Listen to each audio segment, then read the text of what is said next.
Sekian waktu lamanya filosofi yang menyatakan bahwa hidup itu seperti roda telah menjadi dasar keyakinan dari banyak orang percaya, sehingga rasa lelah, frustasi, kecewa, dan berbeban berat telah dianggap hal yang wajar untuk dialami.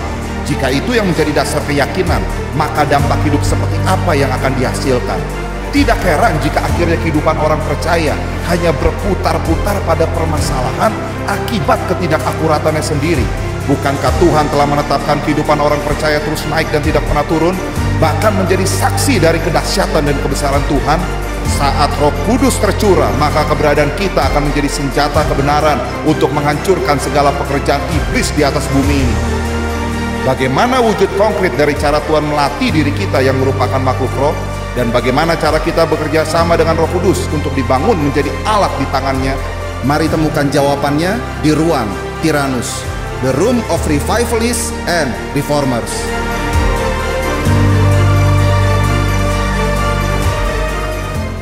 Selamat datang di dalam Ruang Tyrannus, The Room of Revivalists and Reformers. Dalam Tyrannus kali ini kita akan membahas mengenai kiamat. Karena pada saat ini kondisi pandemik COVID-19 yang ada banyak orang, ada banyak para penafsir yang mulai mengkaitkan bahwa event-event ini adalah tanda-tanda kiamat. Benarkah kiamat itu ada?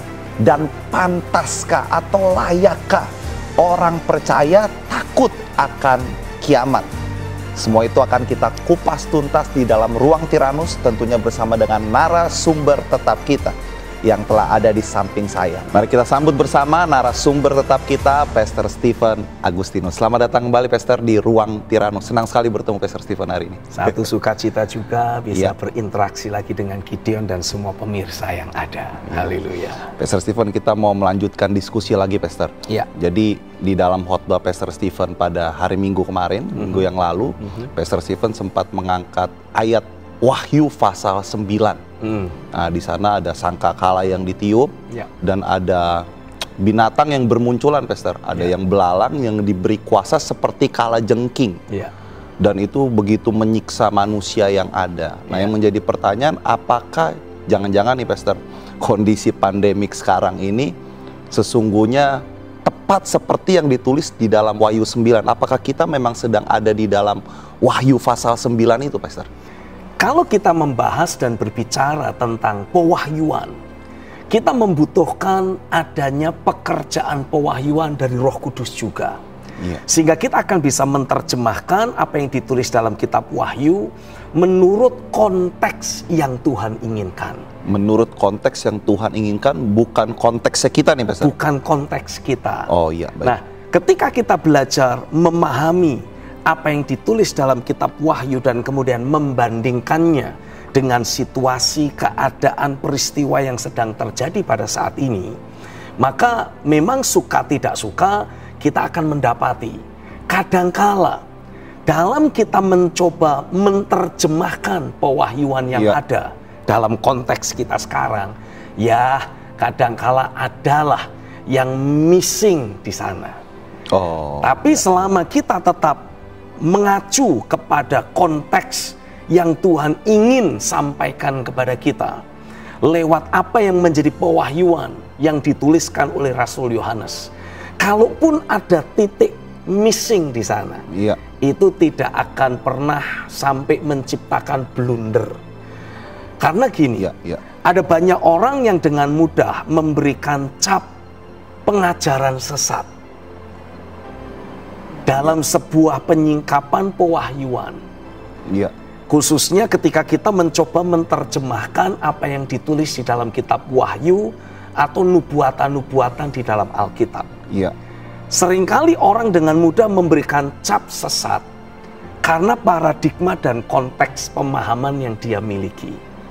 Nah, untuk menghindari kekeliruan dan kesalahpahaman dalam orang mencoba menyikapi dan memaknai satu catatan pewahyuan, adalah sangat penting untuk kita mencoba menangkap esensi yang ada di dalamnya. Nah, ketika kita mengambil apa yang menjadi esensi tersebut, maka orang akan lebih mudah memahami dan menerima. Sehingga istilahnya apa? perbedaan perspektif dan kesalahan pakai tanda kutip pemahaman itu akan bisa dihindari. Iya, iya. Seperti misalkan kalau kita merujuk kepada apa yang dinubuatkan dalam kitab Wahyu pasal yang ke-9. Poin utama dan inti yang Tuhan ingin sampaikan adalah walaupun terjadi banyak kegoncangan, walaupun terjadi banyak malapetaka dan musibah, Iya. tapi itu semua hanya akan menimpa orang-orang fasik. Sementara kehidupan orang-orang benar ditulis dengan tegas di sana diluputkan oleh Tuhan karena ada tanda meterai di dalam dahi orang-orang percaya.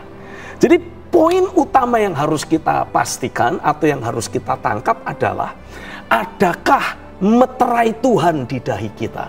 Sehingga walaupun kita katakanlah menafsirkan bintang jatuh itu apa, itu tidak 100% tepat. Iya. Tapi yang penting kan ada tanda meterai di dahi kita. Oh, iya, iya. Nah, orang seringkali terjebak ingin mencoba untuk membuat pemahaman atau penjelasan secara detail.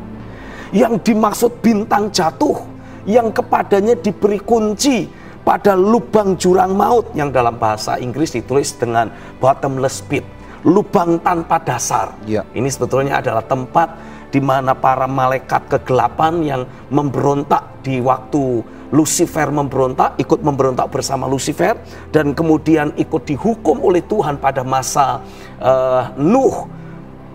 Itu disimpannya di sana, dihukumnya di sana, ya, menunggu hari penghakiman. Nah, mungkin orang tidak 100% secara akurat bisa menjelaskan bintang jatuh itu apa, lalu bagaimana cara membuka lubang tanpa dasar tersebut, sehingga kemudian bermunculan belalang-belalang yang seperti kalajengking, dan apa itu belalang seperti kalajengking. Nah, kadangkala kita tidak bisa menerjemahkan itu secara akurat 100%. Ya. Karena ada banyak aspek-aspek lain yang mengikuti atau menjadi variabel penentu. Tapi kalau kita tetap berfokus kepada tujuan Tuhan, lepas dari ada bintang yang jatuh, lepas dari ada lubang tanpa dasar yang dibuka, sehingga menciptakan asap yang tebal, menutupi matahari dan menutupi langit, membuat bermunculannya binatang-binatang yang mengerikan yang akan menyiksa manusia di atas muka bumi. Kan poin utamanya bukan itu. Poin utamanya adalah buat orang yang membawa tanda meterai Tuhan di dahinya, semua akan diluputkan. Iya, poin utamanya yang itu meterai itu ya, Pastor. Utamanya tanda meterai yang berasal dari Tuhan, yang ditanamkan atau yang dipasang oleh malaikat yang keluar dari matahari terbit dalam kitab Wahyu pasal yang ke-7. Ini kembali merujuk kepada hamba-hamba Tuhan yang berinteraksi dengan Tuhan di ruang tahta dan diutus membawa firman, membawa tanda meterai dari Tuhan untuk dimeteraikan di dahi orang-orang percaya. Itu kuncinya. Jadi fokusnya di situ, Pastor. Itu fokusnya. Nah, bagaimana, Pastor? Kan itu kalau di jumlah ayat yang menerangkan tentang binatang, tentang sesuatu yang mengerikan itu kan jauh lebih banyak, Pastor Stephen.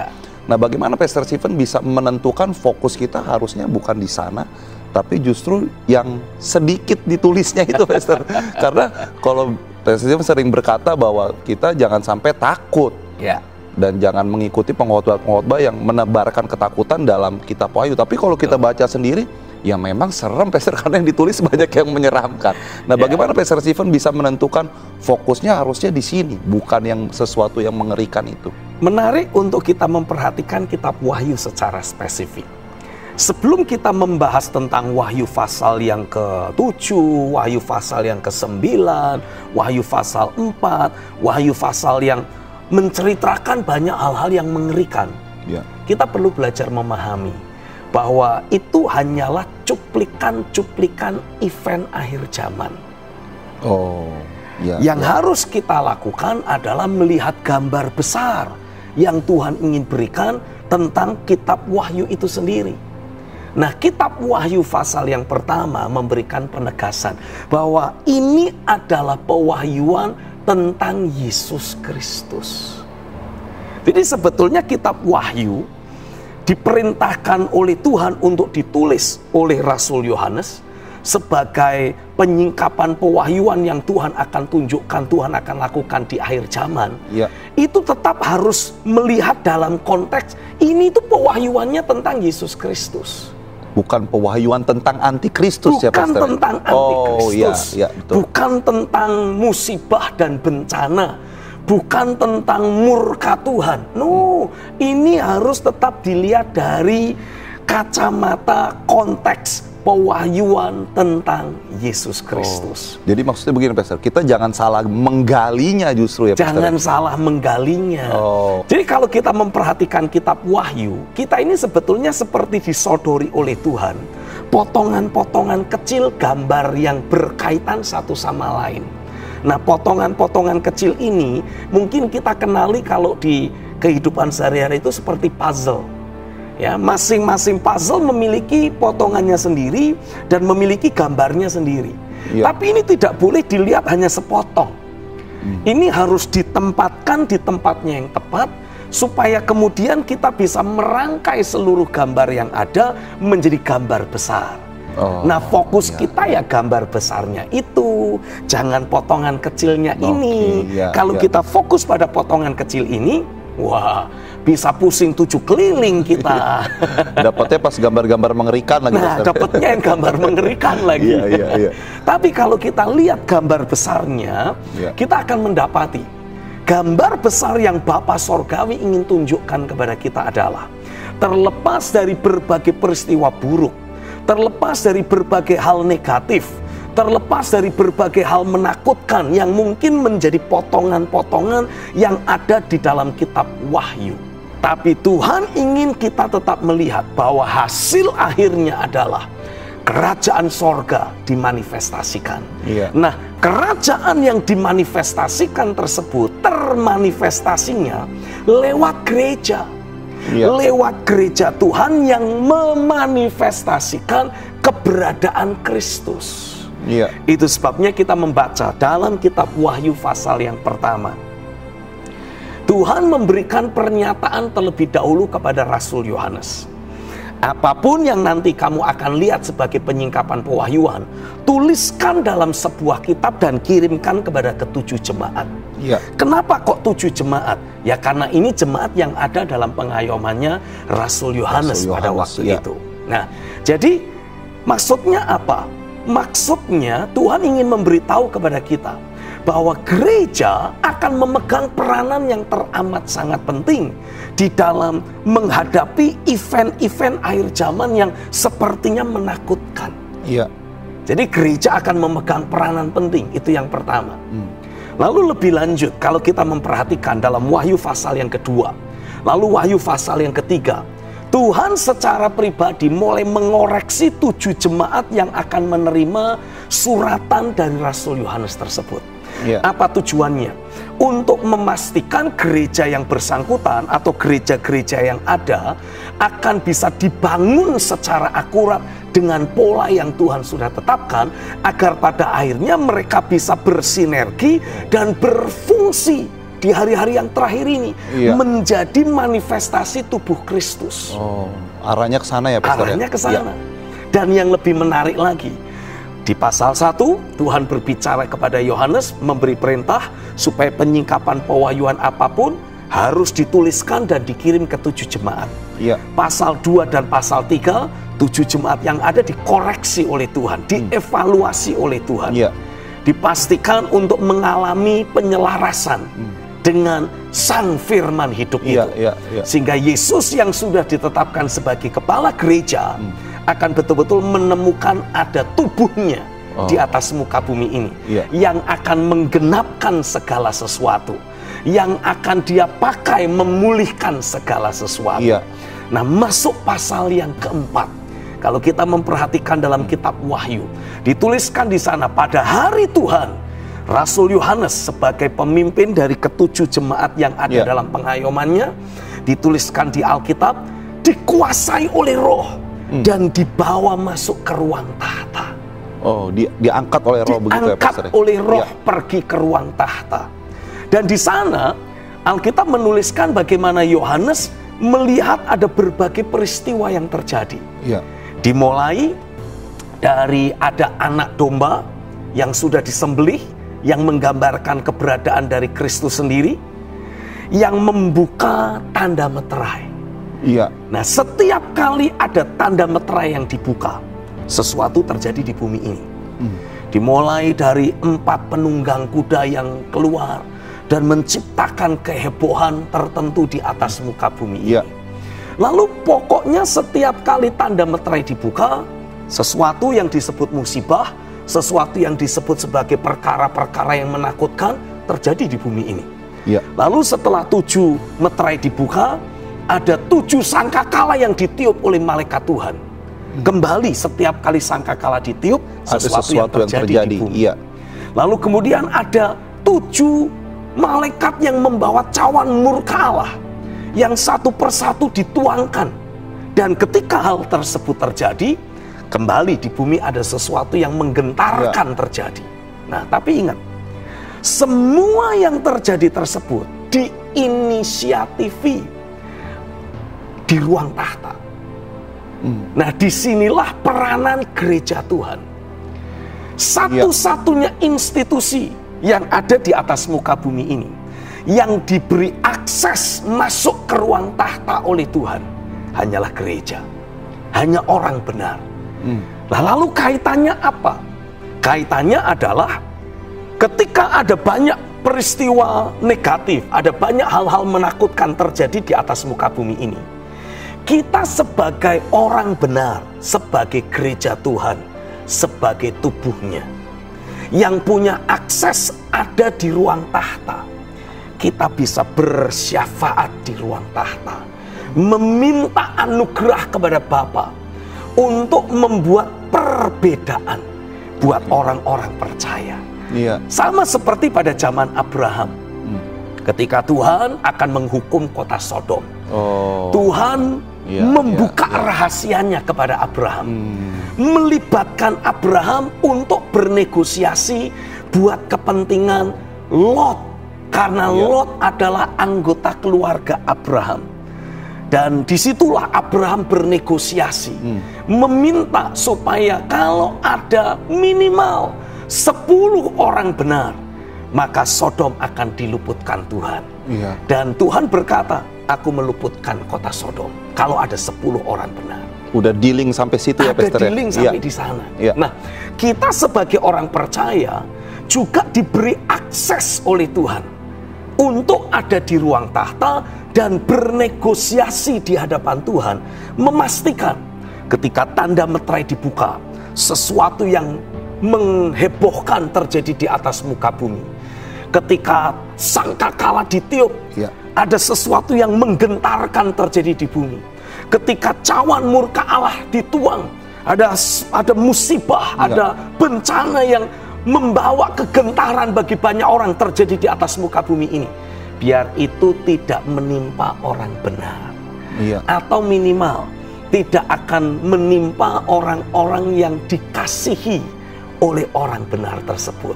Seperti Abraham, alasan Tuhan menceritakan apa yang dia akan lakukan di kota Sodom, karena di Sodom ada Lot, dan Lot adalah orang yang dikasihi oleh Abraham. Dan alasan Abraham bernegosiasi sampai 10 orang benar, perhitungannya begini: Lot 1, istrinya, ya ada 2 orang sekarang, lalu ada 2 anaknya, ada 4 orang sekarang.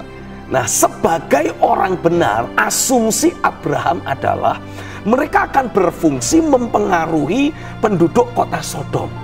Minimal 2 anak Lot ini kan pasti ya pacaran lah. Nah, jadi sudah ada 6 orang yang dipengaruhi. Calon suaminya mereka ya, calon suami dari anak Lot. Nah, masing-masing anak calon menantu Lot ini kan juga punya orang tua, istilahnya calon besannya Lot. Ya, jadi pas ini sudah ada 10 orang. Minimal harapan Abraham ada 10 orang benar. Karena Lot dan keluarganya berfungsi memultiplikasikan kebenaran. Minimal dalam diri menantu dan besan-besannya. Sayang, 1001 sayang. Pada kenyataannya Lot tidak bisa berfungsi seperti yang seharusnya. Karena bahkan istrinya sendiri menjadi begitu mencintai dunia ini, sehingga ketika dibawa melarikan diri dari kota Sodom, Alkitab menceritakan istri Lot berpaling karena hatinya tertambat di Sodom, dan kemudian menjadi tiang garam. Lalu kemudian 2 anak Lot karena memiliki persepsi dan memiliki cara berpikir yang sudah tercemar oleh penduduk kota Sodom, yang menghalalkan segala cara dalam aktivitas seksual. Akhirnya mereka membuat Lot mabuk dan meniduri ayahnya sendiri. Dari kedua anak Lot lahir anak-anak yang pada akhirnya menjadi musuhnya orang-orang Israel.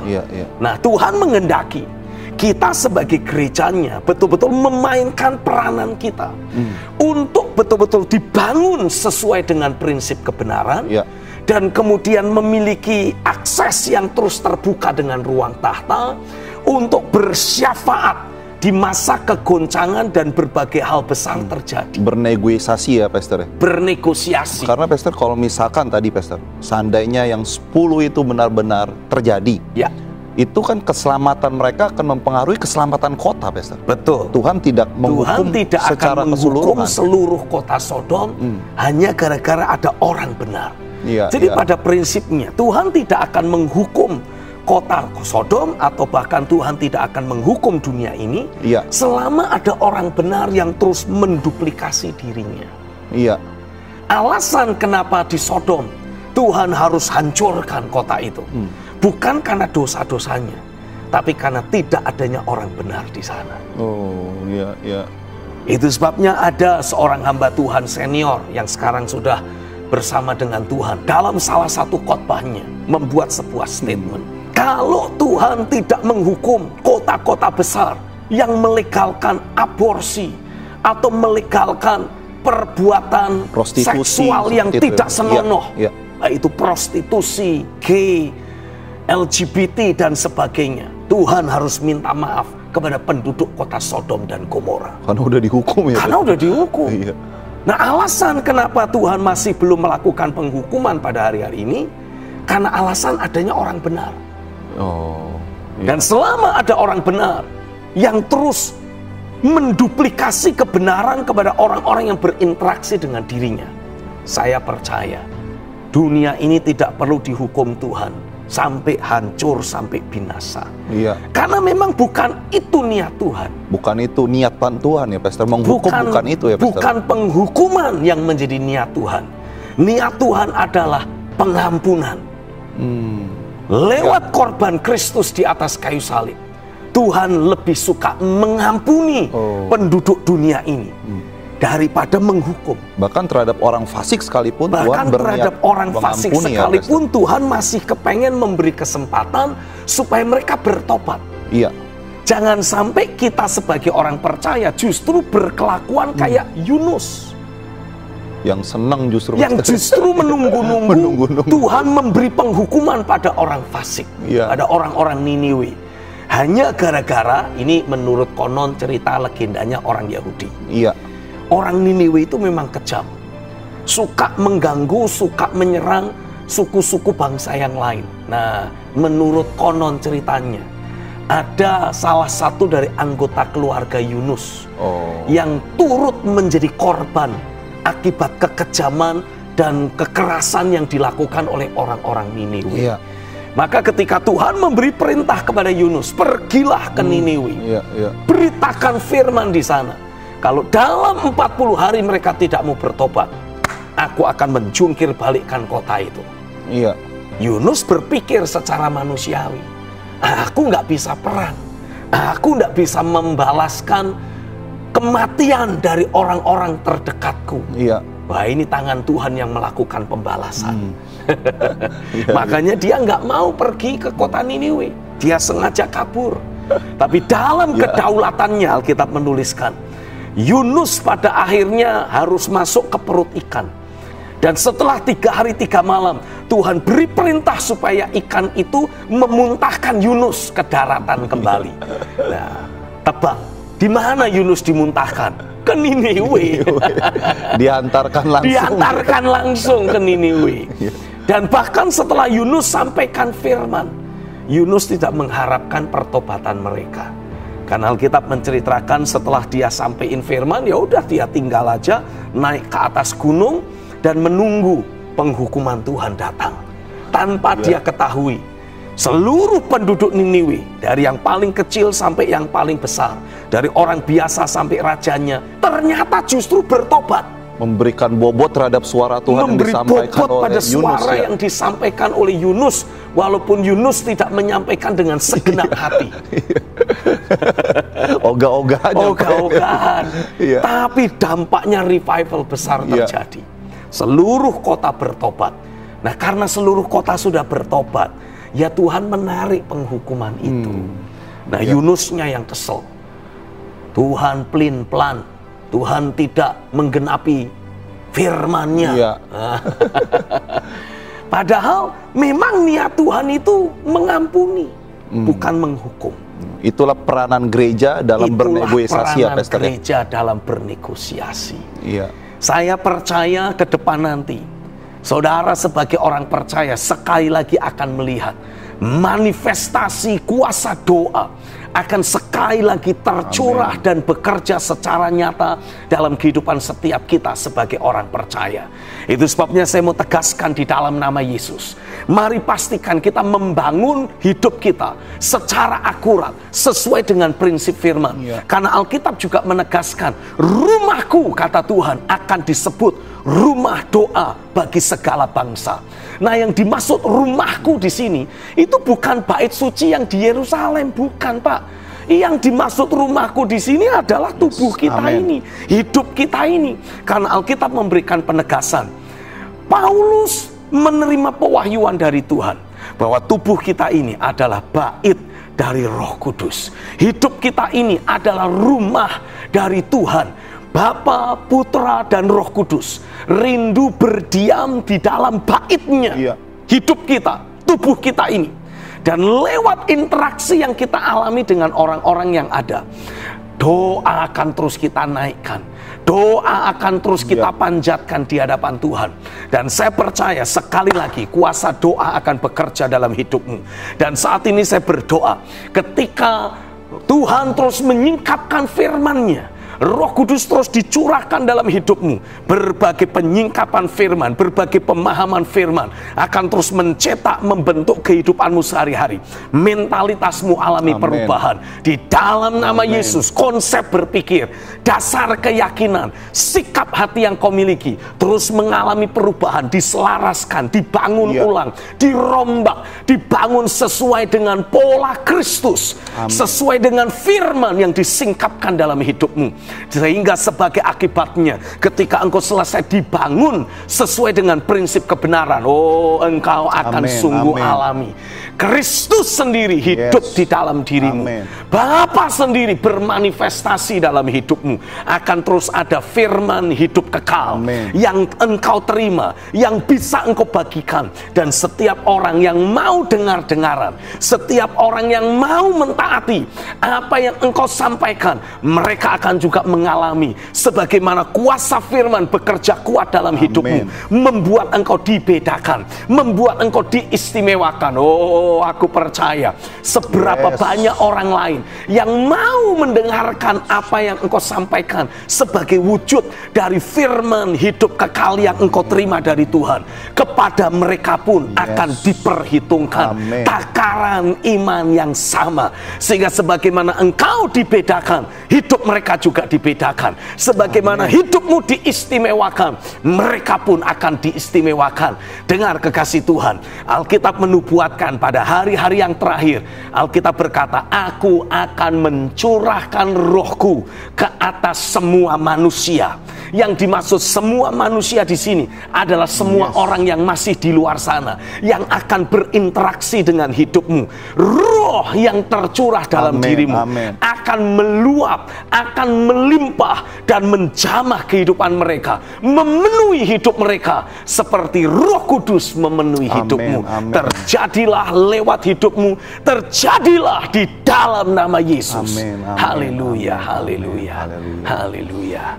Ya, Pastor Stephen, secara jujur nih Pastor ya, kondisi sekarang ini tuh ada banyak orang yang menganggap ini sudah mau mendekati kiamat.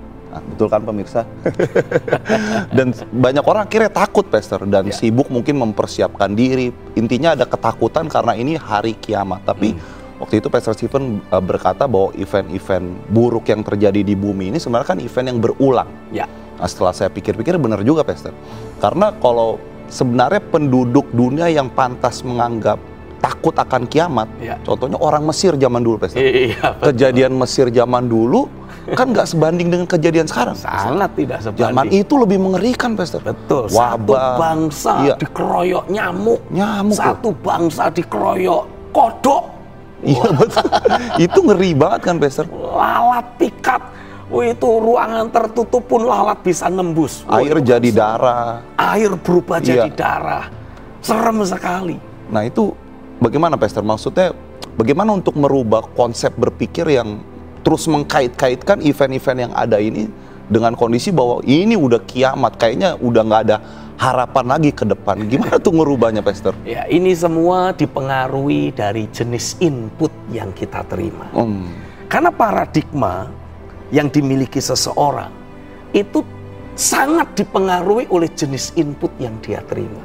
Oh iya. Karena jenis input yang diterima oleh kebanyakan orang selalu menganggap bahwa dunia ini akan dibom atom sama Tuhan, akan dihancur leburkan sama Tuhan.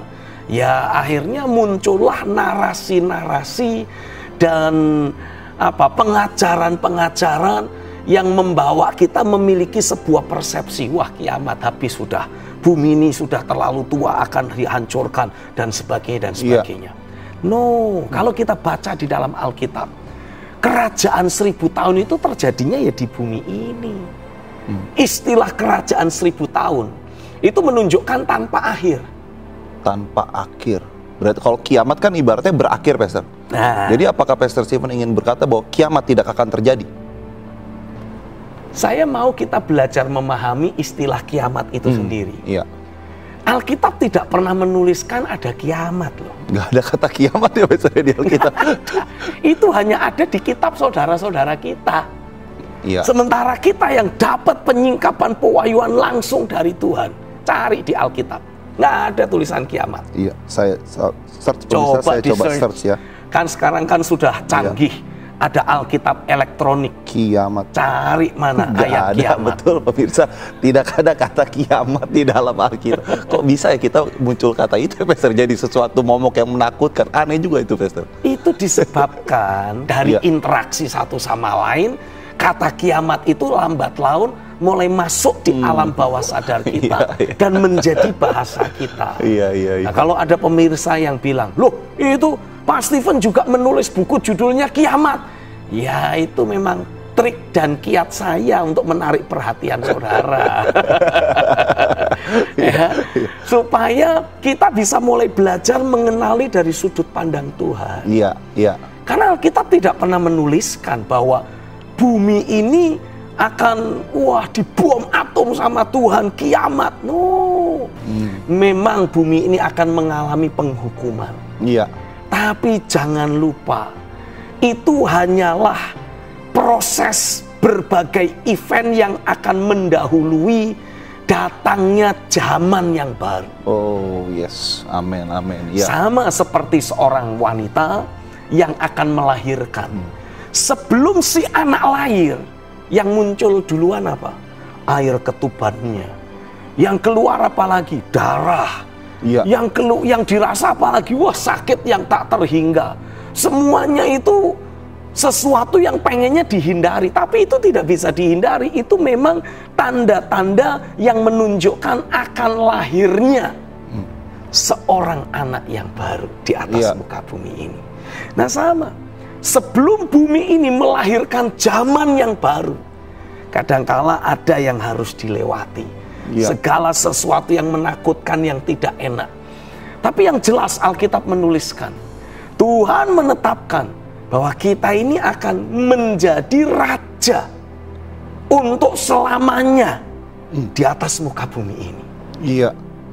Bahkan Tuhan akan membawa seluruh penghuni sorga untuk datang memerintah bersama-sama di atas muka bumi ini. Jadi jangan punya niat ke sana ya, Pastor. Jangan kebalik. Tuhan aja pengen bawa penduduk sorga ke bumi, lah kok kita pengen buru-buru naik ke sorga? Jangan keliru, makanya paradigmanya harus dirubah. Penting untuk kita belajar menerima input seperti yang memang Tuhan inginkan. Makanya kalau kita baca dalam pewahyuan, kitab-kitab pewahyuan atau kitab Wahyu, salah satu contohnya, kita tidak boleh membaca itu sepotong-sepotong. Kita harus lihat dulu gambar besarnya. Baru kita tentukan gambar kecil ini, potongan ini tempatnya di mana. Supaya tidak salah. Nah, kita selama ini ribut bawa satu potongan kecil dan mengatakan ini sudah. Nah, jadi kondisinya kurang lebih sama. Kayak ada 5 orang buta diajak jalan-jalan pergi ke kebun binatang. Namanya orang buta, nggak bisa melihat. Jadi ketika dibawa jalan-jalan ke kebun binatang, lihat gajah, ya caranya bagaimana? Ya diberi kesempatan untuk orang buta itu memegang, menyentuh. Dari sentuhan itulah dia membayangkan, oh yang pegang belalainya, oh gajah itu ternyata seperti selang, tapi selangnya gede. Oke.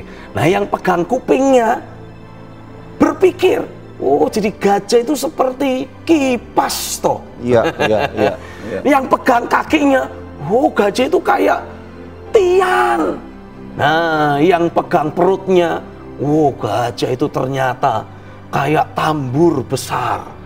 Nah, setelah selesai jalan-jalan mereka pulang. Di tempat mereka menginap, ngobrol satu sama lain. Yang pegang kuping berkata, baru saya tahu ternyata gajah itu kayak kipas. Nah, yang lain bilang, bodoh kamu, kayak tiang. Wah, terjadilah pertengkaran dan perdebatan.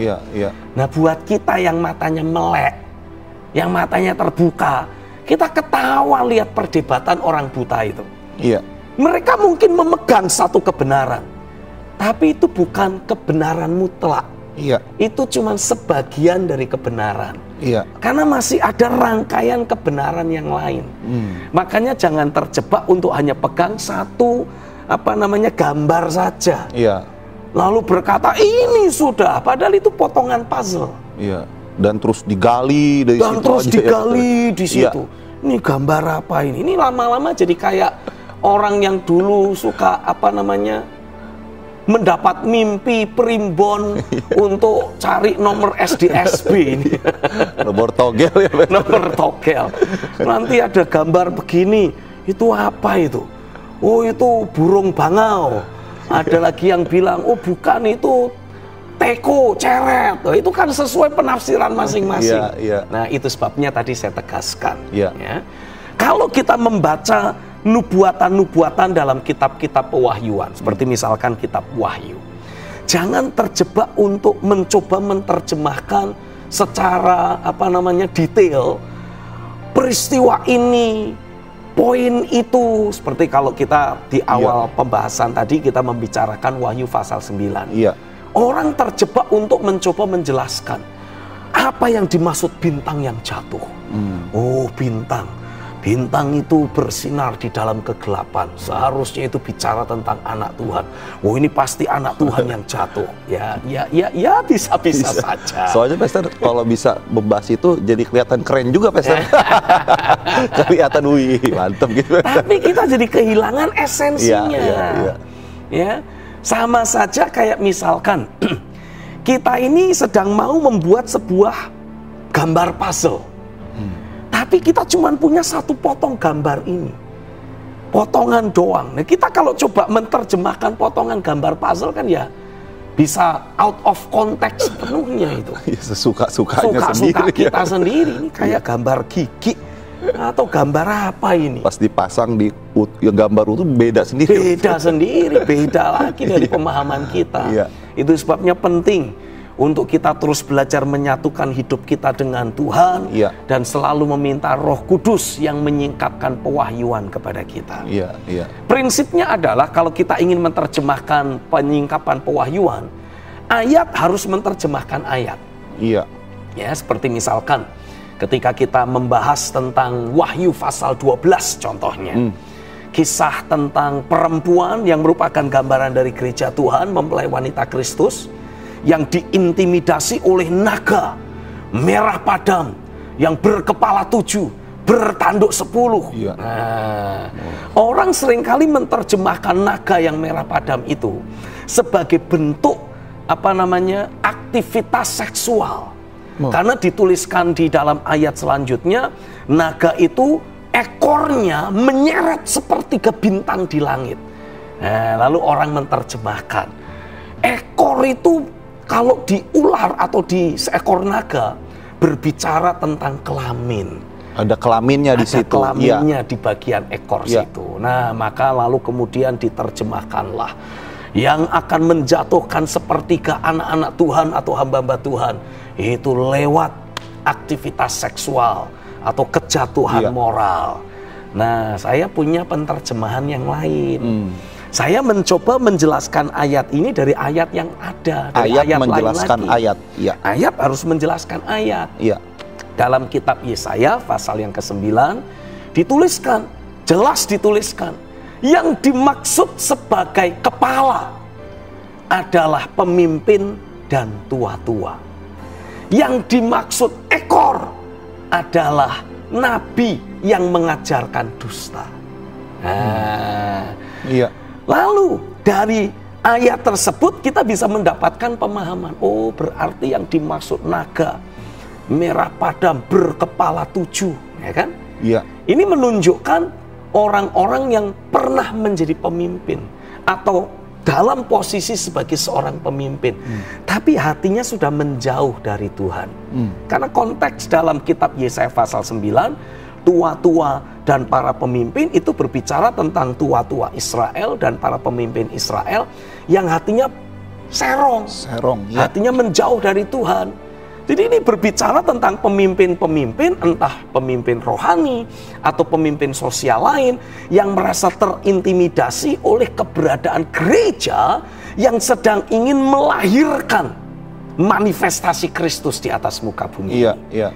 Ya, mungkin ini pemimpin rohani yang pernah dipakai Tuhan, tapi sekarang hatinya sudah berbalik dari Tuhan, mulai tertuju kepada uang, tertuju kepada ketenaran, tertuju kepada hal-hal duniawi. Bisa.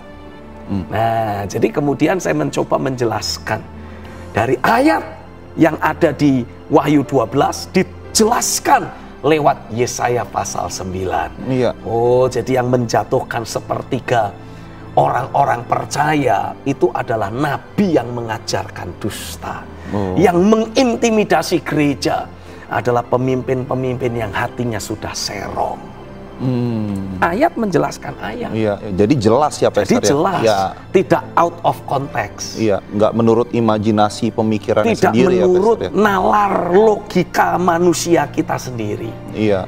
Itu sebabnya saya mendorong semua saudara, buat engkau yang belum punya buku yang berjudul Kiamat apa itu, pastikan saudara menghubungi nomor di bawah ini untuk mendapatkan buku tersebut. Dan saya percaya buku ini akan menjadi sumber input yang berbeda, memastikan saudara nanti bakal punya paradigma yang juga berbeda.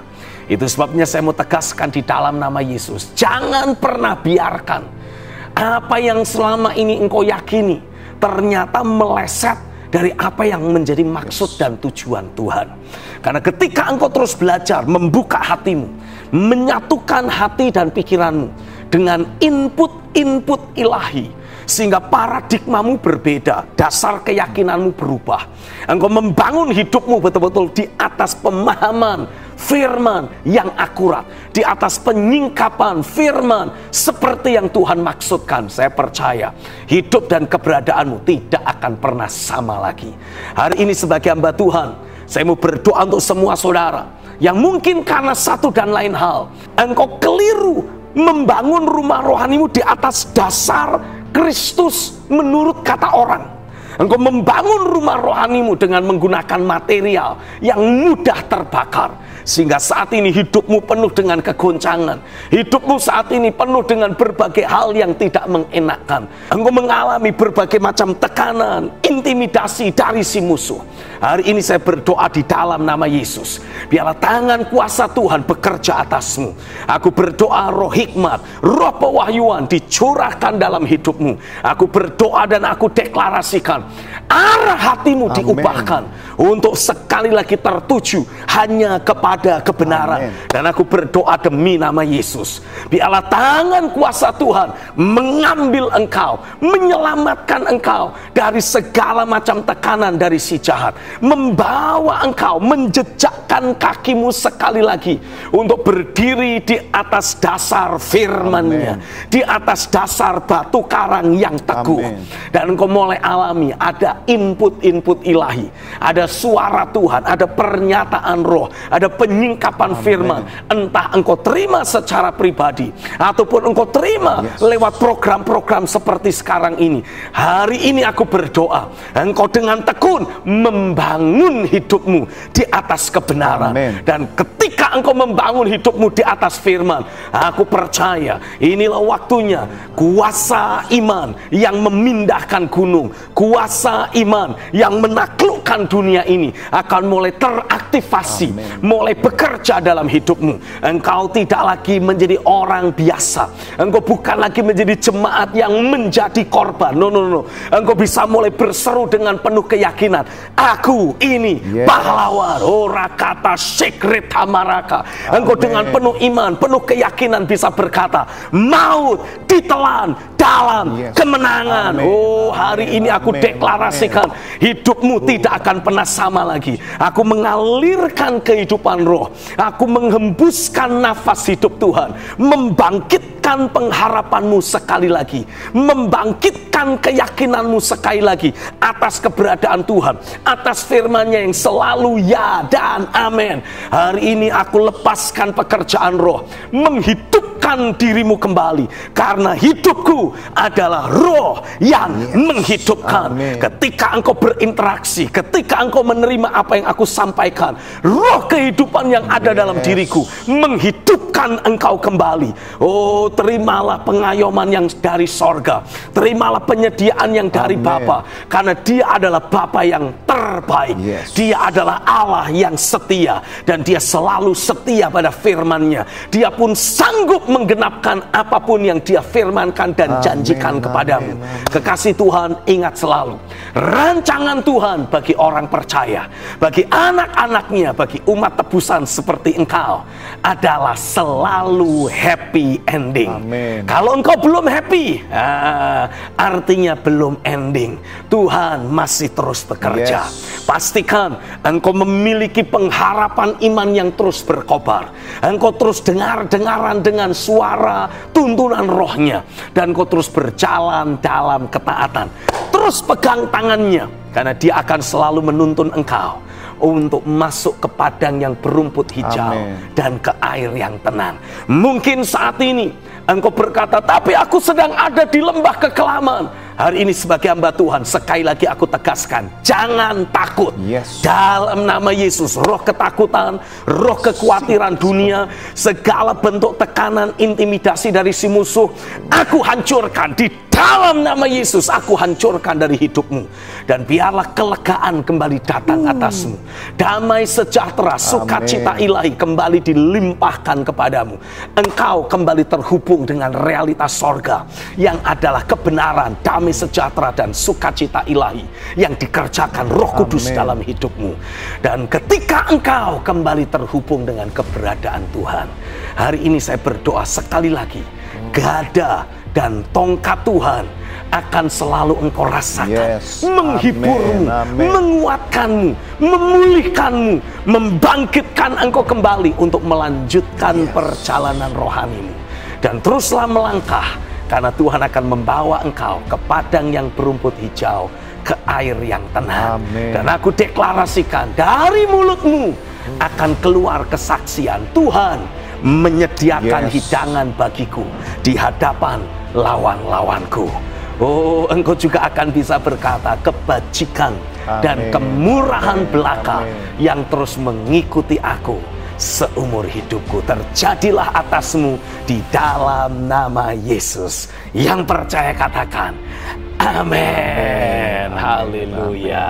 Amin. Terima kasih banyak Pastor Stephen untuk doanya. Dan kita akhiri ruang Tiranus ini, Pastor. Terima kasih untuk pencerahan mengenai kiamat ya, Pastor. Saya yakin pemirsa di rumah jadi nggak takut lagi tentang kiamat, Pastor. Amin. Teruslah percaya dan pastikan roh seorang revivalist, roh seorang reformer terus terbangun dalam hidupmu. Kita ketemu lagi di ruang Tiranus episode mendatang. God bless you. I love you. Mwah.